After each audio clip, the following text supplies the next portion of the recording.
மசூதி திறந்தால் இஸ்லாமர்களுக்கு மகிழ்ச்சி, அதே ஒரு நூலகம் திறந்தால் புத்திசாலி அனைவருக்கும் மகிழ்ச்சி, அதே ஒரு பள்ளிக்கூடம் திறந்தால் நன்மை படைத்த கடவுளுக்கே மகிழ்ச்சி. சிறந்த மொழிகளிலே சிறந்த மொழியாகிய என் தாய்மொழியை செந்தமிழ் மொழிக்கு முதற்கண் வணக்கத்தை தெரிவித்துக் கொள்கின்றேன். அனைவருக்கும் வணக்கம். காமராஜர் அவர்கள் 1903ஆம் ஆண்டு ஜூலை மாதம் 15ஆம் தேதி விருதுநகரில் பிறந்தார். இவருடைய தந்தையின் பெயர் குமாரசாமி நாடர், இவரின் தாயின் பெயர் சிவகாமி அம்மையார், இவருடைய இயக்கன் பெயர் காமாட்சி என்று அழைக்கப்படுகிறது.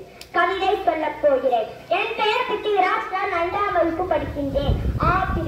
விருதுநகரின் வீரரே, படிக்காத மேதையே, கல்வி கண்ணை திறந்தவரே, காந்தி வழிவந்த தென் நாட்டு காந்தியே, ஊருக்கு உழைத்த உத்தமரே, எம் மக்களின் கல்வி கண்ணை திறந்தவரே, வயிற்று பசியும் அறிவு பசியும் போக்கியவரே, கடலாடைய நின்று கல்வியின் தந்தையே, கல்வி கண்ணை திறந்து வைத்தே நீர் கண் மூடி போறதென்ன, காடு நிலம் கூட இன்றி நீர் கடைசி வரை வாழ்ந்ததென்ன, ஆனவனே வந்தாலும் உன்போல் ஆட முடியுமா தெரியலையே, ஆனவனே வந்தாலும் உன்போல் ஆட முடியுமா தெரியலையே, ஆனவனே உதயி மீண்டும் வாழ சென்ற வழியிலேயே, பெருந்தலைவா கரும வீரா உமை காணாதது என் பாவம், பெருந்தலைவா கரும வீரா உமை காணாதது என் பாவம், பிறந்த நாளில் கூட வார்த்தை விட்டால் பிடிக்கும் நெல் எடுத்துக்கே பெருசாகும், இவ்வளகம் இருக்கும் வழியை யாவும் உருவம் நினைத்திருக்கும், நீ போட்ட கல்வி பிச்சை தாண்டா என் இளமே பிழைத்திருக்கும்,